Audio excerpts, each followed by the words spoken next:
نحمد و نصلی علی رسول الکریم اما بعد فاعوذ باللہ من الشیطان الرجیم بسم اللہ الرحمن الرحیم رب اشرح لی صدری ویسر لی امری واحلل عقدۃ من لسانی یفقہوا قولی رب زدنی علما رب زدنی علما رب زدنی علما اللہم لا سہل الا ما جعلتہ سہلا وانت تجعل الحزن اذا شئت سہلا رب یسر ولا تعسر تمم بالخیر آمین یا رب العالمین۔ اوکے انشاءاللہ، تو ہم جو ہیں سورہ اعراف، آج لیسن نمبر 27 ہے، سورہ الاعراف کی آیت نمبر 187 سے 198 تک۔ اعوذ باللہ من الشیطان الرجیم بسم اللہ الرحمن الرحیم۔ تو یہاں ہے آیت 187،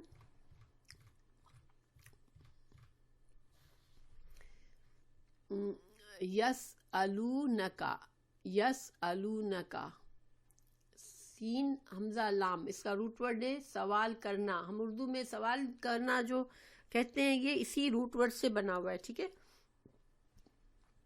تو وہ پوچھتے ہیں آپ سے۔ اچھا، تھوڑا سا میں آگے بڑھنے سے پہلے تھوڑا سا ہم پچھلا سورہ الاعراف کا تھوڑا سا میں ریویو کر دیتی ہوں، تاکہ آپ لوگوں کو انشاءاللہ، چونکہ میں نے سوالات میں ایک سوال یہ بھی رکھا ہے کہ سورہ الاعراف کا پچھلے سے تھوڑا سا ریویو بتائیں۔ تو دیکھیں، سورہ اعراف مکی سورہ ہے یا مدنی؟ کسی کو یاد ہے کہ یہ مکی سورہ ہے یا مدنی؟ مکی اور مدنی کا جاننے سے، ہاں ماشاءاللہ، مکی اور مدنی جاننے سے کیا فائدہ ہوتا ہے کہ سورت کے جو کانٹیکس، ہم اس کا کانٹیکس پتہ چلتا ہے کہ اللہ سبحانہ تعالیٰ نے کن حالات میں یہ بات فرمائی، ٹھیک ہے۔ اور اس کو جاننے سے ہمیں یہ فائدہ ہوتا ہے کہ ہم آج اپنی زندگی میں ہم جو بھی حالات ہمارے آس پاس ہیں تو ہم اس آیت سے فائدہ اٹھا سکیں، ٹھیک ہے، کہ ان حالات میں اللہ تعالیٰ نے یہ بات فرمائی، تو ہم اس کو زیادہ اچھی طرح سے بات سمجھ سکتے ہیں، ٹھیک ہے۔ ویسے بھی دیکھیں، جب تک بیک گراؤنڈ نہ معلوم ہو تو کسی کی بات کو غلط سمجھا جا سکتا ہے۔ اسی طرح قرآن سے بھی لوگ غلط میننگ کیوں نکال لیتے ہیں کہ وہ بیک گراؤنڈ کو نظر انداز کر کے صرف الفاظ کو پک کر کے اس سے میننگ نکال کے اپنی مرضی کا معنی نکالتے ہیں، اور پھر وہ فتنہ بھی ہوتا ہے اس سے۔ تو یہ مکی صورت ہے، اور یہ ان حالات میں نازل ہوئی جب رسول اللہ صلی اللہ علیہ وسلم کی مخالفت میں قریش بہت آگے بڑھے ہوئے تھے، اور آپ صلی اللہ علیہ وسلم کے میسج پر مختلف قسم کے اعتراضات آ رہے تھے ان کی طرف سے، اور ان کی ضد اور سرکشی جو ہے وہ بڑھ رہی تھی۔ اللہ سبحانہ تعالیٰ نے سورہ الاعراف میں جو ہے سمجھایا بھی ہے، قریش کو سمجھایا بھی ہے، ان کو ڈرایا بھی ہے ان کے رویے پر، اور ان کو دعوت دین بھی دی ہے، اور ان کو دلائل دیے ہیں بہت سے کہ جو کچھ بھی تم جس سوچ پر تم ہو، تمہاری سوچ کتنی غلط ہے، اس کے عقلی دلائل بھی دیے ہیں، ٹھیک ہے۔ تو اللہ سبحانہ تعالیٰ نے سورہ الاعراف میں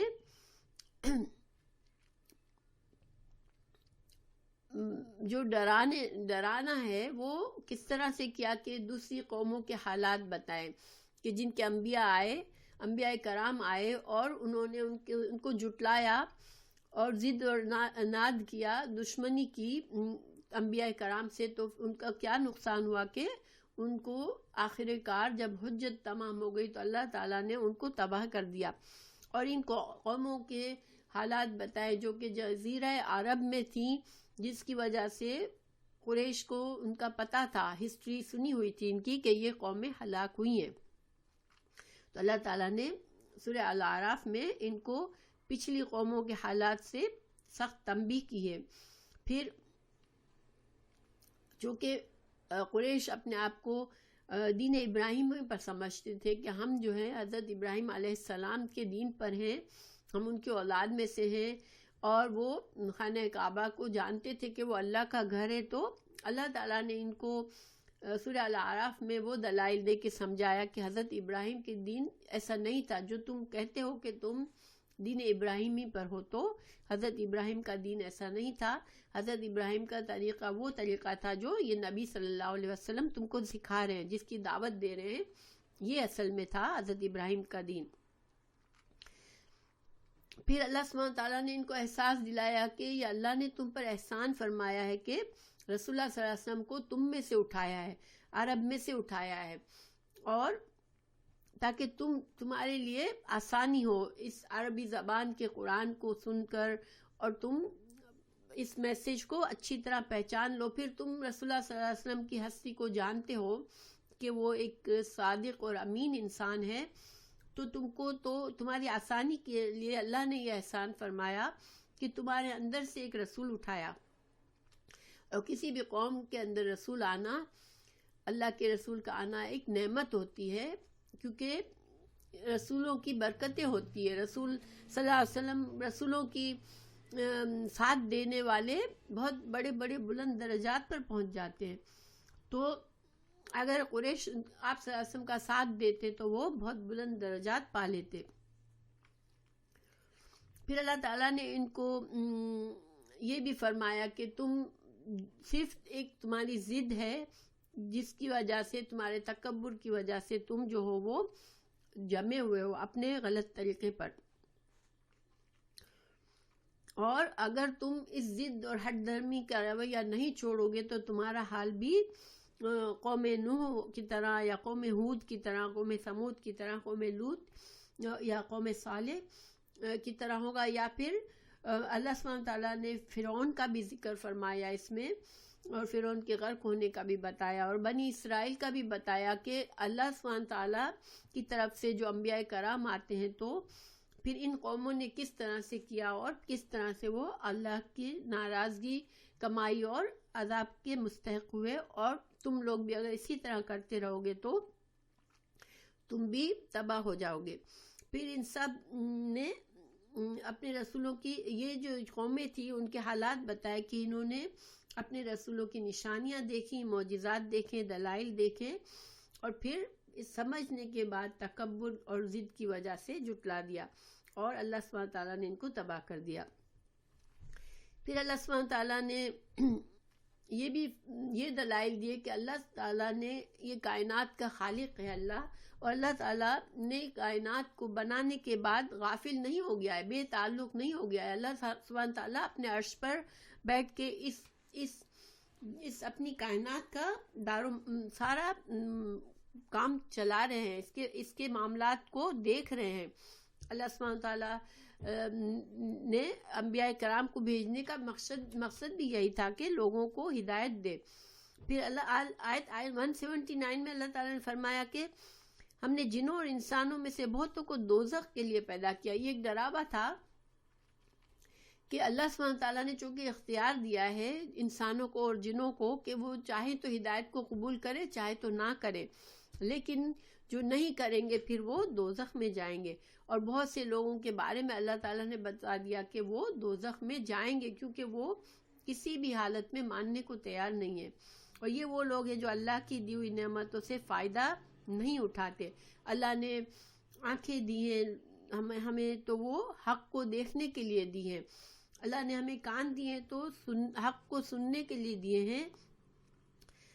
اللہ تعالیٰ نے ہمیں سمجھنے کی صلاحیت دی ہے، ہمیں تو کس لیے دی ہے کہ ہم ان غور و فکر کریں، اللہ کی باتوں کو سمجھیں، حق کے دلائل کو دیکھیں. مگر یہ لوگ نہ اپنی آنکھوں سے فائدہ اٹھا رہے ہیں، نہ اپنے کانوں سے، نہ اپنے سوچنے سمجھنے کی صلاحیت سے فائدہ اٹھا رہے ہیں.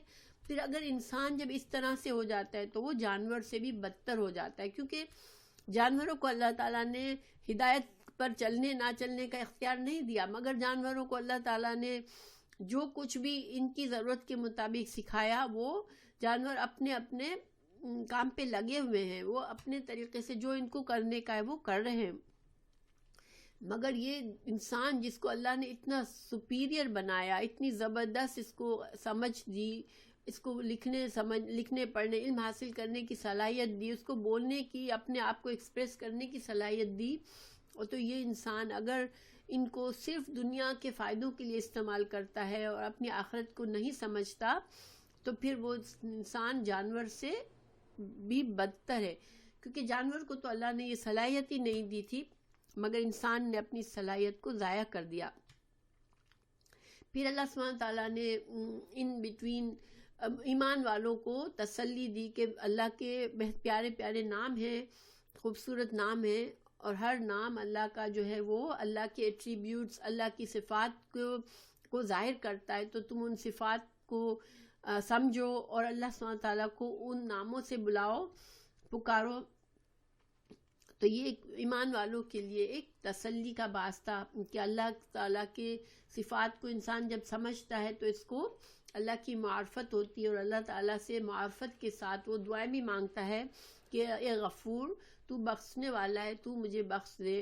یا عفو، تو درگزر کو پسند کرتا ہے، تو ہم سے درگزر فرما. یا رحیم، ہم پر رحم فرما.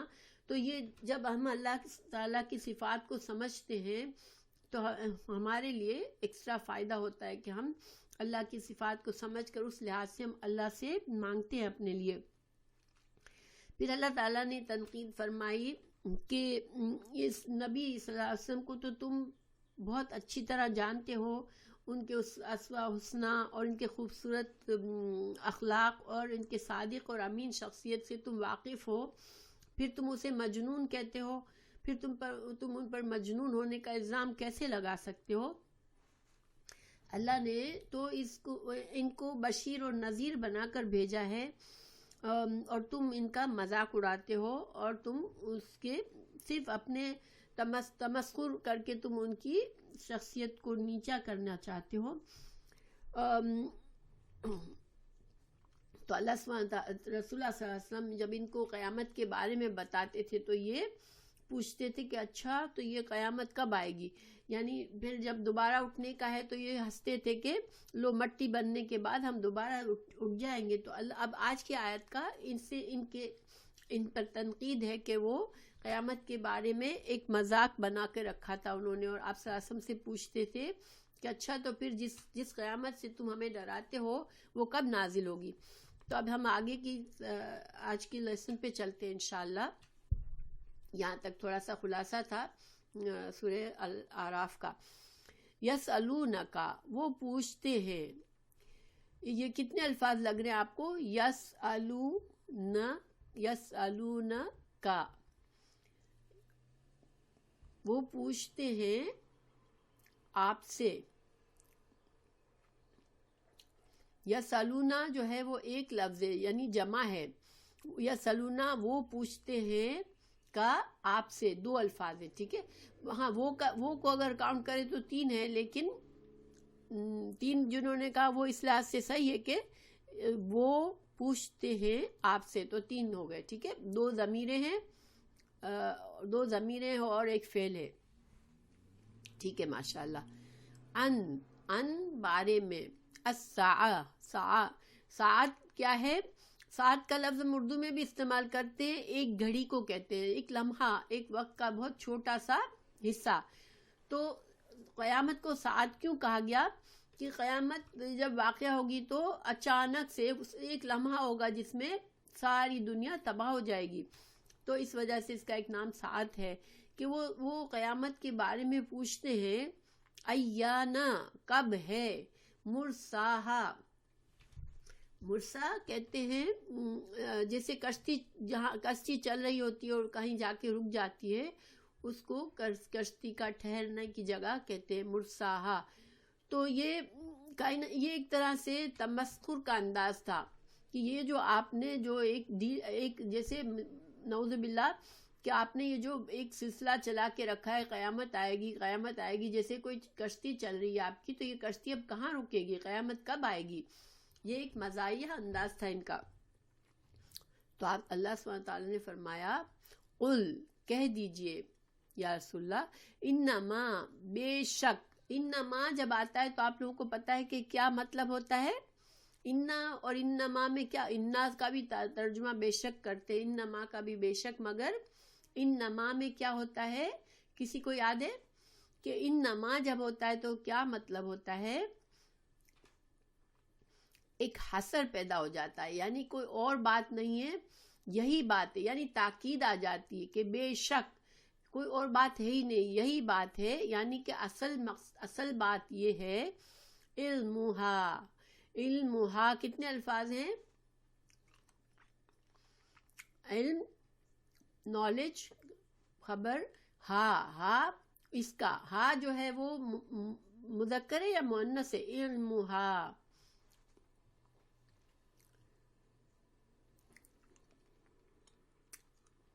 مؤنث ہے، کیونکہ ساعت جو ہے وہ لفظ مؤنث ہے. عربی میں جس چیز کا نام مؤنث ہوتا ہے اس کے لیے ضمیر بھی مؤنث آتی ہے. تو علمہا اس کا علم، عندہ پاس، ربی ربی کتنے الفاظ ہیں؟ ربی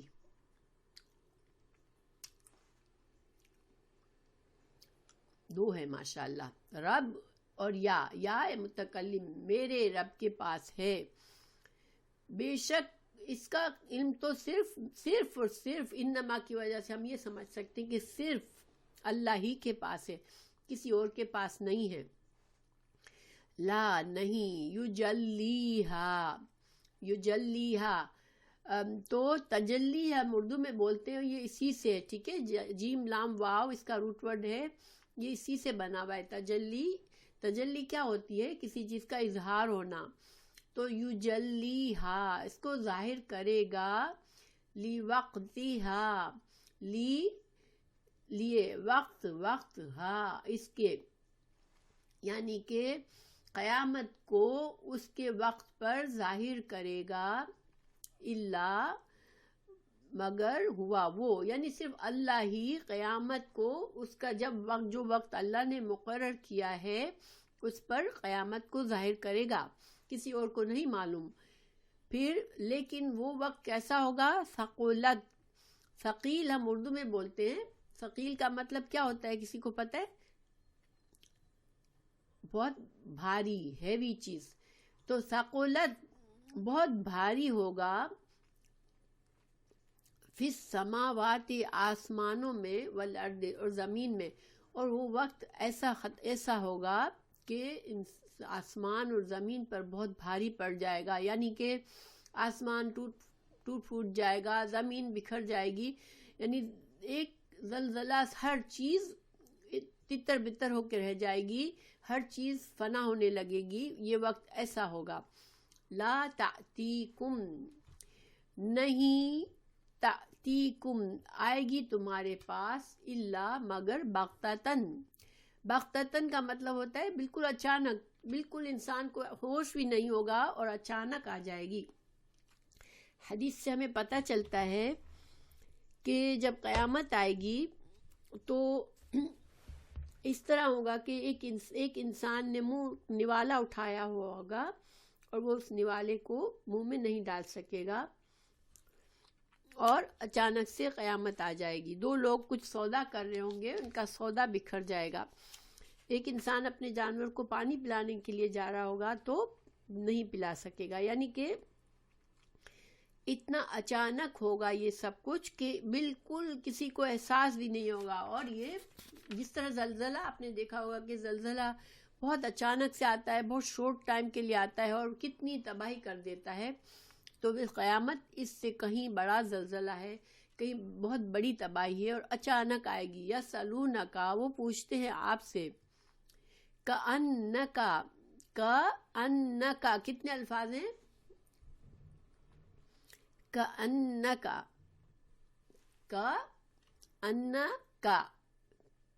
کا مطلب کیا ہوتا ہے؟ مانند. انا کا کیا مطلب ہوتا ہے؟ بے شک. کا مطلب کیا ہے؟ آپ. تو اب کتنے الفاظ ہو گئے؟ 3. ماشاءاللہ 3 الفاظ ہے. کأنکا گویا کہ آپ. حفیٌ حفا واو حفو سے ہے. حفیٌ کا مطلب ہوتا ہے کسی نے بڑی کھوج لگا کے تحقیق کر کے کسی چیز کا علم حاصل کیا ہو. گویا کہ آپ سے اللہ تعالیٰ فرماتے ہیں کہ یہ آپ سے قیامت کو تو اس طرح پوچھتے ہیں کہ کب آئے گی، جیسے آپ بس دن رات قیامت کی فکر میں لگے ہوئے کہ قیامت کا علم کیسا آئے گا، کب آئے گا، اور آپ نے یہ علم حاصل کر لیا ہے غور و فکر سے، تحقیق سے. تو اللہ تعالیٰ فرما رہے ہیں کہ آپ سے یہ اس طرح پوچھتے ہیں قیامت کے بارے میں کہ گویا آپ نے تحقیق کر لی ہے اس کے بارے میں، انہا اس کے بارے میں. قل آپ کہہ دیجئے ان سے، انما بے شک، علمها، علم اس کا، عند اللہ، اللہ کے پاس ہے، ولیکن، لیکن، اکثر لوگ لا نہیں، یعلمون. تو اللہ تعالیٰ نے اپنے پیارے رسول سے فرمایا کہ آپ ان باتوں کا کیا جواب دے دیں کہ بے شک قیامت کا علم تو اللہ کے سوا کسی کو نہیں معلوم، لیکن اکثر لوگ یہ نہیں جانتے. اور اس کا یہ نہیں جانتے کا مطلب یہ لیا گیا کہ اکثر لوگ یہ نہیں جانتے کہ قیامت تو آئے گی، لیکن ان کو جو ہے وہ یہ علم سے کوئی فائدہ نہیں ہوگا کہ کب آئے گی، یہ تو اللہ ہی جانتا ہے. ان کو فائدہ کس چیز سے ہوگا؟ وعلیکم السلام ورحمۃ اللہ. فصیح، فائدہ کس چیز سے ہوگا کہ تم نے کرا کیا ہے، اپنی قیامت کی تیاری کیا کی ہے، ٹھیک ہے، اس سے فائدہ ہوگا. لیکن بہت سے لوگ یہ نہیں جانتے قیامت کب آئے گی، یہ تو بات کرتے رہتے ہیں لیکن یہ نہیں سوچتے کہ قیامت سے پہلے مجھے کرنا کیا ہے. اور دوسری بات، یہ لوگ نہیں جانتے کہ ہر انسان کی جب موت آتی ہے تو وہی اس کی قیامت ہوتی ہے. پھر اس کو قبر میں انتظار نہیں کرنے کا ہے کہ قیامت اب کب آئے گی، کیونکہ اس کی قیامت تو آ گئی. کیونکہ قیامت سے پہلے تک انسان کے پاس مہلت ہے کہ وہ اپنے لیے کچھ کر لے، اللہ سبحانہ تعالیٰ کو راضی کر لے، اپنی آخرت کے لیے کچھ کما لے. اگر کسی نے یہ نہیں کیا اور اس کی موت آ گئی تو اس کی قیامت تو ہو گئی، اب اس کو نہ کوئی موقع ہے کہ اب وہ کچھ کرے گا اپنے لیے، اب اس کو کوئی فائدہ نہیں ہے. تو اصل بات کیا ہے ہمارے لیے بھی سمجھنے کی کہ ان چکروں میں نہ پڑے کہ اچھا اب قیامت کی نشانی آ گئی، اب قیامت آنے والی ہے، قیامت قریب. بہت سے لوگ باتیں کرتے ہیں کہ یہ جو کچھ ہو رہا ہے بس قیامت کی نشانیاں ہیں. بھئی نشانیوں کی فکر چھوڑیں، ہم کو واقعی میں اگر ہم اس کو نشانی سمجھتے ہیں تو ہم کو کیا کرنے کا ہے؟ ہمیں اپنے جلدی سے اس وقت کا فائدہ اٹھانا ہے جو اللہ نے ہمیں دیا ہے آج، اور ہمیں اس میں اپنے آپ کو غور و فکر کرنا ہے کہ میں کہاں ہوں. کیا آج قیامت آ جاتی ہے تو میں آخرت کے لیے میرے پاس کیا ہے جو میں اپنے ساتھ لے کے جاؤں. یہ سوچنے کی بات ہے. کب آئے گی سوچنے کی بات نہیں ہے. دیکھیں موت آئے گی، سب کو پتہ ہے میری موت آئے گی، لیکن اگر انسان یہ اندازہ لگا لے کہ ابھی میں جوان ہوں، ابھی مجھے تو بہت دیر لگے گی میری موت کو آنے میں، تو انسان کو فائدہ نہیں ہوگا. انسان یہ سوچے کہ موت میری آئے گی، مجھے نہیں پتا کب آئے گی، اور جب آئے گی تو میرا یہ جو مجھے جو اللہ تعالیٰ نے یہ قیمتی وقت دیا اس دنیا میں تاکہ میں اپنی آخرت کو کما لوں، میرا یہ وقت ختم ہو جائے گا. اگر انسان اپنی زندگی کے لمحات اس طرح گزارے کہ ہر چیز میں سوچے کہ کیا میں نے کچھ آخرت کے لیے کیا یا نہیں. اگر ہم ویسے تو ہمارا ایک لمحہ بھی اگر ہم ضائع کرتے ہیں تو نقصان ہی ہے، کیونکہ آخرت میں یہ ہر لمحہ ہمیں حسرت دے گا کہ جس کو ہم نے ضائع کیا ہوگا کہ ارے کاش میں اس لمحے سے کوئی فائدہ اٹھا لیتا کہ آج مجھے کام آ جاتا. انسان اپنے اعمال نامے میں دیکھ کے حسرت کرے گا کہ میں نے کتنا وقت ضائع کر دیا. تو اصل فائدہ کیا ہے، اصل سوچ کیا ہے جس کی فکر کرنی چاہیے، وہ یہ ہے کہ میں کیا کر رہا ہوں، میں نے کیا کر لیا اپنے آخرت کے لیے. اور دیکھیں آپ لوگوں کو ایک اہم بات بتاتی ہوں. بعض اوقات ہمارے پاس چوائسز ہوتی ہے، ٹھیک ہے، کہ ہم تھوڑا سا وقت ہے، میں بیٹھ کے تھوڑی سی نفلیں پڑھ لوں، تھوڑی عبادت کر لوں، تھوڑی اللہ کی تسبیح کر لوں، ٹھیک ہے، یا میں بور ہو رہی ہوں، میرے پاس وقت ہے، کچھ نہیں کرنے کو ہے تو میں فون اٹھا کے کسی سے 4 باتیں کر لوں. اگر یہ 2 چوائسز ہیں میرے پاس تو عقل مند کیا کرے گا کہ سوچے گا کہ ابھی میرے پاس وقت ہے، پتہ نہیں یہ فرصت کے لمحات میرے پاس بعد میں آئیں گے کہ نہیں، میں جلدی سے اس میں کچھ اپنا فائدہ کر لوں، اللہ کی تھوڑی سی تسبیح کر لوں، تھوڑا سا، کیونکہ ایک سبحان اللہ بھی کہنا جو ہے وہ ہمیں اس کا وقت ہے، آج اس سے فائدہ ہے، قبر میں گئے جانے کے بعد ایک سبحان اللہ کا بھی ہمارے پاس مہلت نہیں ہوگی کہ ہم سبحان اللہ کہہ کر بھی تھوڑا سا اجر کما لیں. تو عقل مند جو ہے وہ کیا سوچتے ہیں، اس وقت کی قیمت جانتا ہے کہ میرے پاس جو وقت ہے، جو مہلت ہے، وہ کیا بہت قیمتی ہے. تو یہ ایک رسول صلی اللہ علیہ وسلم کی حدیث بھی ہے، حدیث کے بالکل الفاظ مجھے یاد نہیں ہے، اس لیے میں اس کا خلاصہ بتاتی ہوں کہ 2 نعمتیں ہیں جس کی انسان قدر نہیں کرتا اور اس کو ضائع کر دیتا ہے. ایک جو مہلت زندگی کی ہمارے پاس ہے کہ جتنا وقت اللہ نے ہمیں اس دنیا میں دیا ہے کہ ہم اللہ کو راضی کر لیں، اور دوسری انسان کی صحت. جب انسان بیمار ہوتا ہے تو اس کے لیے وہ پاسبلٹی نہیں ہوتی جو نیک کام کر لے، عبادات کر لے، کچھ کما لے. کتنے لوگ ہوں گے جو اس رمضان میں روزے کی خواہش بھی ہوتی ہوگی ان کو کہ ہم روزہ رکھیں، اپنے لیے کچھ کما لیں، مگر ان کو بیماریاں ہیں، بڑھاپا ہے کہ ان کو موقع نہیں ملتا. اب ہمارا جسم ساتھ نہیں دے رہا اور ہم نہیں کر پا رہے. دل چاہتا ہے ہم اچھی لمبی لمبی نمازیں پڑھیں، لیکن ہماری ٹانگیں اجازت نہیں دیتی کہ ہم کھڑے ہو کے نماز پڑھیں. تو یہ جو صحت ہماری اتنی تھی اس کو ہم نے ختم کر دیا، ضائع کر دیا. اب بڑھاپا اگر آ گیا تو ہم وہ کوالٹی ہماری عبادت میں نہیں آ سکتی. لیکن کچھ لوگ اس وقت بھی نہیں سوچتے اور اس وقت کو بھی ضائع کر دیں گے تو پھر بہت زیادہ ان کو حسرت ہوگی. اسی طرح جو اللہ نے ہمیں وقت دیا ہے، ہمیں نہیں پتہ ہماری موت کب ہمارے سامنے کھڑی ہو، ہمیں نہیں پتہ کہ اگلے لمحے میں ہماری موت ہو، لیکن ہم نے موت کے پہلے ہم نے جو کرنے کا کام ہے وہ ہم نے نہیں کیا تو یہ ہمارے لیے نقصان دہ ہے. کیونکہ نہ قیامت کی جو بڑی نشانی نظر آئے گی، جو کہ ہمیں حدیث سے پتہ چلتی ہے کہ سورج مغرب سے نکلے گا، تو اس وقت ہر انسان ایمان لے آئے گا.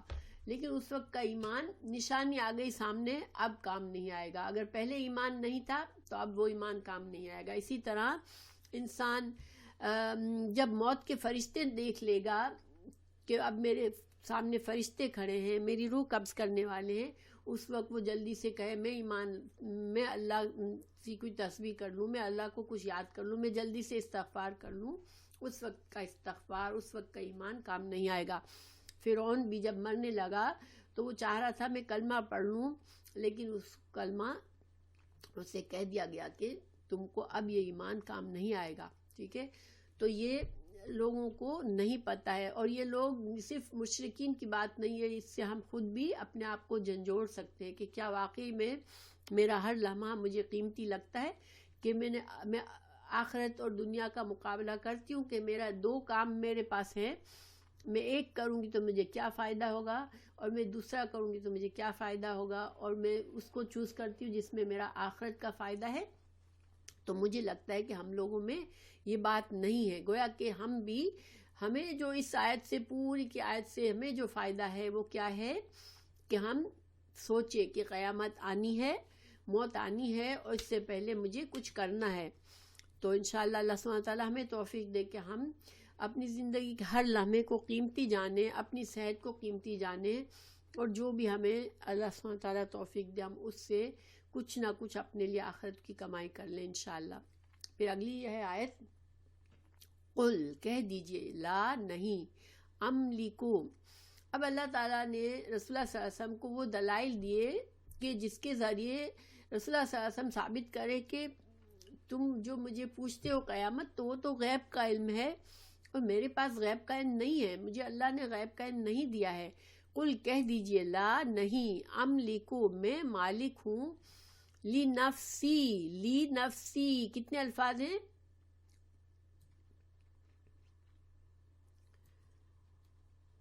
لی نفسی نہیں، 3 ہے، ماشاءاللہ 3 ہے.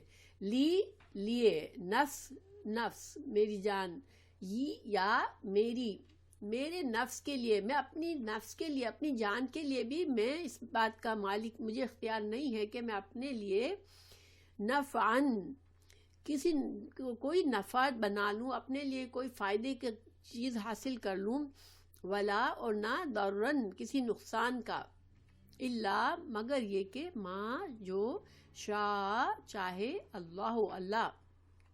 اس سے بڑی زیادہ غور و فکر کی بات ہے کہ انسان رسول اللہ صلی اللہ علیہ وسلم جو انسانوں کے سردار ہیں، تمام انبیاء کے سردار ہیں، جو سب سے بہترین انسان ہے، جس کا درجہ بہت بلند ہے، سب انسانوں سے بلند ہے، جس کی شفاعت سے قیامت کی دن کا حساب شروع ہوگا، جن کی شفاعت ہمیں کام آئے گی، وہ فرما رہے ہیں کہ مجھے اللہ تعالیٰ ان سے کہہ رہے کہ آپ کہہ دیں کہ میرے پاس تو اتنی قوت نہیں ہے کہ میں اپنے لیے کوئی فائدہ حاصل کر لوں یا اپنے لیے کوئی نقصان کما لوں، مگر وہ جو اللہ نے میرے لیے لکھ دیا ہے، تو پھر اگر آپ صلی اللہ علیہ وسلم سے یہ کہلوایا گیا تو پھر ہم کیا چیز ہیں؟ انسان جو ہے وہ انسان دنیا میں بھاگ دوڑ کرتا ہے کہ میں یہ بھی حاصل کر لوں، وہ بھی حاصل کر لوں، لیکن اس کو حاصل کیا ہوتا ہے؟ جو اللہ نے اس کے لیے لکھا ہے۔ مگر انسان کو کیا چیز فائدہ دیتی ہے؟ اس کی نیت کیا ہے؟ وہ جو بھاگ دوڑ کر رہا ہے اس میں اس کی نیت کیا ہے؟ کیا وہ اللہ کی رضا چاہتا ہے؟ کیا وہ آخرت کے لیے کچھ بھاگ دوڑ کر رہا ہے یا دنیا کے لیے کر رہا ہے؟ اور اس نے کتنی کوشش کی؟ تو یہ دو چیزیں جو ہیں وہ انسان کو فائدہ دیتی ہے کہ نیت، اور پھر نیت اللہ کے لیے کر کے پھر جو کوشش کی جاتی ہے وہ فائدہ دیتی ہے۔ انجام تو اللہ ہی کے ہاتھ میں ہے۔ انسان ایون نیک کام کا ارادہ بھی کر کے پوری کوشش کرتا ہے، کبھی کبھی نہیں کر سکتا، تو اب یہ نہیں کر سکنے سے اس کا نقصان نہیں ہے۔ جیسے اگر سپوز میں اپنے آپ سے کہوں کہ مجھے بڑی خواہش ہے میں قرآن کا حفظ کروں اور میں شروع کرتی ہوں، لیکن ہو سکتا ہے کہ میں نہ کر سکوں، میں انسان کی کمزوریاں ہوتی ہیں، انسان کی جسمانی ذہنی کمزوریاں ہو جاتی ہیں۔ جب انسان کو احساس ہوتا ہے کہ میں یہ کام کر لوں، پھر نہیں کر سکتا، لیکن اگر میری نیت میں تڑپ ہے، خالص نیت ہے کہ اللہ مجھے یہ فائدہ چاہیے، اور پھر میں اپنی سی جو بھی کوشش اللہ مجھے توفیق دے کروں، تو پھر مجھے اس کا اجر و ثواب ضرور ملے گا انشاءاللہ، چاہے وہ پھر میں حفظ کر سکوں یا نہیں۔ تو بعض اوقات دیکھیں یہ بہت ہی انشاءاللہ اللہ میں توفیق دے، دیکھیں بہت سے لوگوں کو کوئی خیر کی دعوت آتی ہے، ٹھیک ہے، کوئی ان کو بلاتا ہے کہ آؤ اس کام میں شامل ہو جاؤ، یہ اچھے کام ہے، اس سے فائدہ ہوگا، اس میں شامل ہو جاؤ، تو لوگ اسی وقت انکار کر دیتے ہیں، نہیں میرے لیے یہ پاسبل نہیں ہے، مجھے یہ مسئلہ ہے، مجھے یہ مسئلہ ہے۔ لیکن اگر انسان یہ سوچے کہ یہ خیر کا کام ہے، اس میں میرا فائدہ ہے، میری اللہ تعالیٰ مجھ سے راضی ہو سکتا ہے، اور انسان اپنی نیت صرف بنا لے اور کوشش کرے جتنی ہو سکتا ہے، پھر چھوڑ دے کام اللہ پر، تو اس انسان نے نفع کما لیا، ٹھیک ہے۔ یہ بات یہ بہت آسان فائدہ ہے جس کو ہم مس کر جاتے ہیں۔ اللہ تعالیٰ ہمارے لیے کوئی خیر کا دروازہ کھولتے ہیں، کوئی ہمیں آ کر کوئی اچھی چیز کے لیے بلاتا ہے، ہم وہیں سے دروازہ بند کر دیتے ہیں، نہیں میرے بس کی بات یہ نہیں ہے۔ اگر ہم وہ نہ کریں اور ہم اپنی سی کوشش کریں، نیت بنا لیں کہ ہاں یہ اللہ کو راضی کرنے کا کام ہے، میں کروں گی ضرور انشاءاللہ، میں کوشش ضرور کروں گی، تو انشاءاللہ اللہ تعالیٰ نہ صرف اس میں آسانی کر دیں گے بلکہ ہمیں اجر دیں گے۔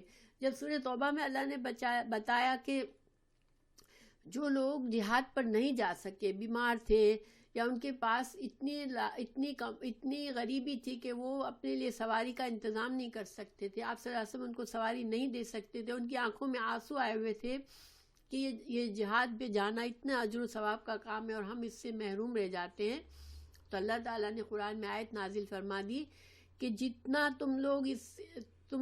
جن لوگوں نے آپ صلی اللہ علیہ وسلم کے ساتھ سفر کیا، جس جگہ سے جس وادی سے گزرے، اور جو ہر قدم پہ اجر کمایا، وہ سارا اجر ان لوگوں کے لیے بھی اللہ نے لکھ دیا جن کی نیت خالص تھی اور جو رو رہے تھے کہ کاش ہم اس قابل ہوتے، کاش ہمارے پاس صحت ہوتی، مال ہوتا، ہم جا سکتے، مگر ہم نہیں جا سکتے، ہم بیمار ہیں، تو پھر اللہ تعالیٰ نے ان کے لیے ہر ثواب لکھ دیا۔ دیکھیں یہ بہت بڑی بات ہے، تو ہم اگر اس سے کچھ سیکھ سکتے ہیں تو یہ سیکھیں پلیز کہ دیکھیں کوئی بھی نیت، کوئی بھی آپ کے پاس اللہ دروازہ کھولے کہیں سے بھی، فوراً سے منع نہ کریں، اس پر غور و فکر کریں اور دعا کریں اور کوشش کریں اور نیت کریں، تو انشاءاللہ آپ کو اچھی نیت کا فائدہ مل جائے گا انشاءاللہ۔ اللہ تعالیٰ مجھے بھی اور آپ کو بھی اس بات کو یاد رکھنے کی توفیق دے کہ یہ آسان فائدہ ہے ہمارے لیے کہ اللہ پر ڈال دو، کیونکہ ہر کام صرف اللہ کی مرضی سے ہوتا ہے. تو ہم ایک کام شروع کر دیں گے اللہ کی رضا کے لیے تو اللہ تعالیٰ ہو سکتا ہے کہ ہمیں پورے کام کا فائدہ دے دے. مثال کے طور پر ہم نے یہ قرآن سیکھنا شروع کیا ہے، ہماری نیت ہے کہ انشاءاللہ ہم اس سے اللہ کی کتاب کو اچھی طرح سمجھیں گے، باقاعدہ اسٹڈی کر کے اس سے ہم اپنے لیے اللہ کے احکامات کو سمجھنے کی کوشش کریں گے، عمل کرنے کی کوشش کریں گے. اب اس میں کسی وجہ سے ہم نہیں کر سکیں گے تو بھی اگر ہماری نیت میں تڑپ ہوگی، ہماری کوشش میں اخلاص ہوگا تو کیا پتہ اللہ تعالیٰ ہمیں پورے قرآن کا اجر و ثواب دے دے، کیونکہ اللہ تعالیٰ کے پاس کمی نہیں ہے اجر و ثواب دینے کی. ٹھیک ہے انشاءاللہ. تو اللہ تعالیٰ مجھے اور آپ کو یہ توفیق دے، آمین. پھر اللہ تعالیٰ نے مزید دلیل پیش کرنے کو کہا رسول اللہ صلی اللہ علیہ وسلم سے، وَلَوْ، اور اگر میں ہوتا، عالموں میں جانتا، الغیب کو اگر میں جانتا، اگر مجھے پتا ہوتا کل کیا ہونے والا ہے، لَسْتَكْثَرْتُ، تو البتہ میں کثرت سے جمع کر لیتا. البتہ استکثرت، یہ اس میں سین اور تا ہے. سین اور تا ہوتا ہے تو کیا مطلب ہوتا ہے؟ کسی کو یاد ہے؟ جب فعل سین اور تا سے شروع ہوتا ہے تو تاکید نہیں ہوتی. نہیں. استسقا، استغفروا یعنی کہ جب ہم استغفار کرتے ہیں تو ہم کیا کر رہے ہوتے ہیں؟ استغفار کرتے وقت ہمارے اندر کیا خواہش ہوتی ہے؟ ایک طلب ہوتی ہے کہ اللہ ہمیں معاف کر دے. تو اس سین اور تا سے طلب ہوتی ہے. آپ لوگوں کو میں نے پہلے بتایا ہے کہ جب سین اور تا ہوتا ہے تو ایک طلب کی ہوتی ہے، یعنی کہ میں کثرت کی طلب کر لیتا اگر مجھے پتا ہوتا کہ کل کیا ہونے والا ہے، کس چیز میں کیا فائدہ چھپا ہوا ہے، تو میں تو بہت زیادہ خیر جمع کر لیتا. من الخیر، خیر میں سے. ظاہری بات ہے یہ ایک لاجک کی بات ہے کہ جس کو پتا ہے کہ کس چیز میں فائدہ ہے، کل کیا ہونے والا ہے. اگر مجھے صاف نظر آتا، اگر کوئی انسان بزنس ڈیل کر رہا ہے، اس کو پتا ہے کہ میں یہ چیز خرید رہا ہوں، کل اس چیز کی قیمت اتنی ہونے والی ہے، اور وہ اس کو یقین سے پتا ہو تو کیوں نہیں لے لے گا اس چیز کو. اسی طرح کسی کو پتا ہے کہ کسی چیز کی شارٹیج ہونے والی ہے، کل اس چیز کی شارٹیج ہو جائے گی، تو انسان اس کو جمع کر لے گا کہ میں کم از کم میں اس شارٹیج سے مجھے نقصان نہ ہو، میں اپنے لیے جمع کر لوں. تو یہ تو انسانی نیچر ہے. اللہ تعالیٰ نے رسول اللہ صلی اللہ علیہ وسلم سے کہا کہ تم یہ دلیل پیش کرو کہ دیکھو کیا میرے پاس خزانے جمع کیے ہیں. میں غربت سے بھی گزرا ہوں، میں فقیری سے بھی گزرا ہوں، بالکل کہ کچھ بھی نہیں ہے. تو میں اگر میرے پاس مجھے غیب کا پتہ ہوتا تو میں تو ساری طرح کی ہر طرح کی خیر جمع کر لیتا. وما، اور نہ مسنی سو، نہ مجھے چھوتا. مسنیا کتنے الفاظ ہیں؟ مسنیا، مس ہوتا ہے کسی چیز کا چھو جانا، مسنی نہیں، دو الفاظ ہیں. دیکھیں مسا اور یا، لیکن نون جو ہے وہ وقایا ہے. نون وقایا، یہاں پر وقایا نون کیا ہوتا ہے کہ جب اب دیکھیں مسا سین پر زبر ہے، اب ساتھ میں یا لگا دیا جاتا تو مسی ہو جاتا. تو یہ لفظ کو بچانے کے لیے کہ مسا کو بھی صحیح پڑھ سکے اور یا کو بھی صحیح، نون کو ڈال دیا جاتا ہے. اس کو نون وقایا کہتے ہیں. اس کا معنی کچھ نہیں ہوتا. اور یا ضمیر ہے. مسنیا، نہ مجھے چھوتی، اسو، کوئی تکلیف نہ آتی مجھے. ہمیں ہسٹری سے پتہ ہے کہ آپ صلی اللہ علیہ وسلم کئی بار آپ صلی اللہ علیہ وسلم بیمار بھی ہو جاتے تھے. آپ صلی اللہ علیہ وسلم زخمی بھی ہوئے، طائف کے سفر میں زخمی ہوئے، جنگ احد میں زخمی ہوئے، اور آپ صلی اللہ علیہ وسلم کو زہر والی بکری کھلا دی کسی یہودیہ نے. تو جس کا زہر کا اثر آپ صلی اللہ علیہ وسلم نے ایک بائٹ ہی لیا تھا، حضرت جبرائیل نے بتا دیا، لیکن اس زہر کا اثر آپ صلی اللہ علیہ وسلم کو نے فرمایا تھا آخری وقت میں کہ مجھے وہ زہر کا اثر ابھی بھی میرے اندر ہے، جس سے مجھے تکلیف ہو رہی ہے. اور بعض نے اسی وجہ سے کہا کہ آپ صلی اللہ علیہ وسلم شہید کی موت ہوئی تھی آپ کی، کیونکہ جو زہر آپ کو دیا گیا تھا اس کے زہر کے اثر سے آپ کا انتقال ہوا. تو آپ صلی اللہ علیہ وسلم جیسے حضرت عائشہ پر الزام لگایا گیا اور 1 مہینے تک آپ بہت تکلیف سے گزرے. ظاہر ہے آپ کی محبوب بیوی پر اتنا بڑا الزام لگا تھا. عزت کا بھی معاملہ ہوتا ہے انسان کا، اور انسان کو جذباتی صدمہ بھی تھا، اور ان کو یہ بھی تھا کہ میری بیوی کے بارے میں ایسی باتیں ہو رہی ہیں سارے شہر میں، مگر آپ کچھ نہیں کر پا رہے تھے. آپ 1 مہینے تک اتنی تکلیف سے گزرے، لیکن پھر 1 مہینے کے بعد اللہ تعالیٰ نے سورہ نور کی 18 آیت نازل فرمائی اور حضرت عائشہ کو بری ثابت کیا کہ نہیں، حضرت عائشہ جو ہیں وہ بے قصور ہیں، یہ جھوٹا الزام ہے. تو اگر آپ صلی اللہ علیہ وسلم جو ہے وہ ایک دلیل پیش کر رہے ہیں کہ یہ سارے مجھے تو اتنے سارے مسائل سے گزرنا پڑتا ہے، مجھے بعض اوقات بہت تکلیف سے گزرنا پڑتا ہے، جیسے ہر انسان کی زندگی میں اپ ڈاؤن آتے ہیں، مجھے بھی دوسرے انسانوں کی طرح تکالیف بھی آتی ہے، بیماری بھی آتی ہے، حادثات بھی ہوتے ہیں. ایک بار آپ صلی اللہ علیہ وسلم اپنے اونٹ سے گر گئے اور زخمی ہو گئے اور کافی دنوں تک بیٹھ کے نماز پڑھائی تھی.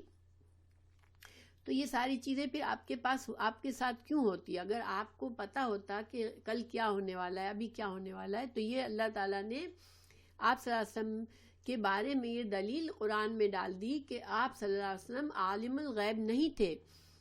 ان انا نہیں ہوں میں الا مگر نذیر ڈرانے والا و بشیر اور خوشخبری دینے والا لقوم ایک قوم کے لیے یؤمنون جو کہ ایمان لاتی ہے.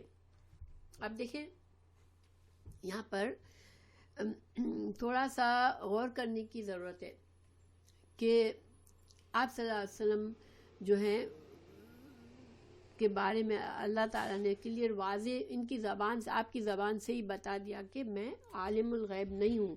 اور جگہوں پر بھی قرآن میں یہ آیت آئی ہے اس طرح کی کہ آپ صلی اللہ علیہ وسلم جو ہیں وہ عالم الغیب نہیں ہیں، آپ نے غیب کا علم نہیں تھا آپ کو. اور اسی طرح سورہ بقرہ میں ہم نے آیت نمبر 30 ہے شاید، جس میں فرشتے کہتے ہیں، فرشتوں کو جب اللہ تعالیٰ نے فرمایا کہ تم بتاؤ ان چیزوں کے نام جو حضرت آدم علیہ السلام کو بتا دیے تھے اللہ نے، فرشتوں نے کیا کہا؟ لا علم لنا الا ما علمتنا انک علیم الحکیم. فرشتوں نے کہا یا اللہ ہمیں تو اتنا علم ہے صرف جتنا آپ نے ہمیں سکھا دیا، ہمیں اس کے علاوہ تو کوئی علم نہیں ہے. گویا انبیاء کرام کو اور فرشتوں کو اللہ تعالیٰ عام انسانوں کے مقابلے میں بہت علم دیتا ہے، کیونکہ انبیاء کرام کو بھی بہت آپ صلی اللہ علیہ وسلم کو بہت سی چیزوں کی پیشین گوئی دی گئی تھی کہ یہ ہوگا وہ ہوگا، مگر وہ سارا علم کیا ہوتا ہے؟ وہ اللہ نے دیا ہوا ہوتا ہے. تو انبیاء کرام کے پاس بھی جو علم ہوتا ہے، جو مستقبل کی آپ صلی اللہ علیہ وسلم نے باتیں بتائی، جنت جہنم اور جنت کی باتیں بتائی، قیامت کی باتیں بتائیں، وہ سب کیا تھا؟ وہ اللہ تعالیٰ کا علم تھا، اللہ کی طرف سے آیا ہوا تھا. مگر کمپلیٹ کل کیا ہونا ہے عالم الغیب وہ تو صرف اللہ کی ذات ہے. اللہ تعالیٰ نے قرآن میں اور جگہوں پر بھی یہ بات فرمائی کہ عالم الغیب جو ہے وہ صرف اللہ ہی ہے. سورہ لقمان میں بھی ہے کہ 5 چیزوں کا علم صرف اللہ کو معلوم ہے، اور وہ 5 چیزیں جہاں تک مجھے یاد پڑتا ہے قیامت کے بارے میں ہے کہ قیامت کب آئے گی، پھر بارش کہاں برسے گی، کب برسے گی، یہ انسانوں کو نہیں پتا ہوتا. اب آج کل آلات سے یہ لوگ اندازے لگاتے ہیں، مگر پھر بھی اس میں بھی غلطی ہو جاتی ہے، کیونکہ اللہ ہی جانتا ہے کہ بارش کہاں برسے گی. پھر ایک ماں کے رحم میں بچہ ہوتا ہے، یہ بچہ کیا قسمت لے کر آئے گا، کیسی شخصیت لے کر آئے گا، یہ کیا اچیو کرے گا اس دنیا میں، کیا بنے گا، کتنا زندہ رہے گا، کب موت آئے گی، اس کو یہ سب اللہ کو معلوم ہوتا ہے، کسی اور کو نہیں معلوم ہوتا۔ اسی طرح ایک انسان کل کیا کرے گا، مجھے اور آپ کو نہیں پتا کہ کل میرے سامنے کیا چیز آنے والی ہے اور میں کیا کروں گی، یہ صرف اللہ ہی جانتا ہے۔ اسی طرح کب موت آئے گی کس کی اور کہاں موت آئے گی، یہ اللہ ہی جانتا ہے۔ تو اللہ سبحانہ تعالیٰ اپنی صفات میں کامل ہے اور مختار کل ہے، عالم الغیب ہے۔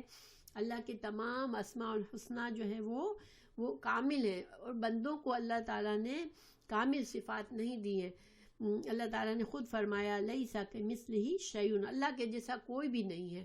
تو رسول اللہ صلی اللہ علیہ وسلم جو کہ تمام انسانوں سے اعلیٰ اور سپیریئر ہیں، وہ اللہ کے محبوب ہیں، اللہ کے قریب ترین انسان ہیں، تو اللہ نے ان کو علم دیا، بہت علم دیا، اور ان کا مقصد بھی یہ تھا کہ لوگوں کو علم سکھائیں۔ اور ہم کو آپ صلی اللہ علیہ وسلم نے بہت سی حکمت کی باتیں سکھائی، بہت سا علم سکھایا، مگر وہ سارا علم کیا تھا، اللہ کی طرف سے وہی کیا ہوا تھا۔ تو اب یہاں پر آپ صلی اللہ علیہ وسلم کا جو ٹائٹل بتایا گیا کہ آپ کا جو مقصد ہے، آپ کے جو رسالت کا مقصد ہے وہ کیا ہے، کیا آپ بندوں کو ڈرانے والے ہیں کہ برے انجام سے جو انکاری بندے ہیں، جو اللہ کا انکار کریں گے، رسول اللہ صلی اللہ علیہ وسلم کے میسج کا انکار کریں گے، رسالت کا انکار کریں گے، آخرت کا انکار کریں گے، ان کو لیے ڈراوا میں لایا ہوں، ان کو ڈرانے کی باتیں کرتا ہوں کہ تاکہ وہ ہوش میں آ جائے، اور جو ایمان لاتے ہیں ان کو میں خوشخبری دیتا ہوں اچھے انجام کی۔ یہ میری ذمہ داری ہے۔ میری ذمہ داری یہ نہیں ہے کہ میں بتاؤں کہ قیامت کب آنی ہے، قیامت کا علم تو صرف اللہ ہی جانتا ہے۔ اور حدیث جبریل میں بھی یہی ہے کہ حضرت جبریل نے خاص طور سے انسان کی شکل میں آ کر آپ صلی اللہ علیہ وسلم سے کچھ سوالات کیے تاکہ صحابہ کرام کو علم سکھایا جائے۔